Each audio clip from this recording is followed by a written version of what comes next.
Kita ke informasi selanjutnya, Pak Skalis dan juga saudara, informasi wisata di mana ada Taman Kalong di Kabupaten Sopeng, Provinsi Sulawesi Selatan yang menarik minat pengunjung.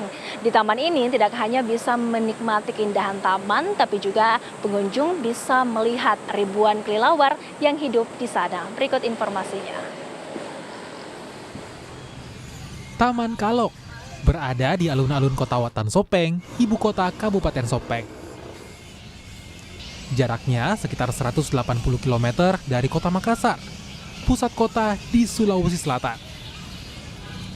Di Taman Kalong, pengunjung tak hanya bisa menikmati keindahan taman, tapi juga bisa melihat ribuan kelelawar yang hidup di sana. Kelelawar ini bergelantungan di pepohonan saat siang hari dan pergi mencari makan saat malam hari. Sambil jenguk anak di pondok sekalian antar jalan-jalan. Oh iya, kalau di Taman Kalong ini memang seperti apa, Bu? Ibu sering kesini atau seperti apa? Iya sering, tiap minggu. Iya.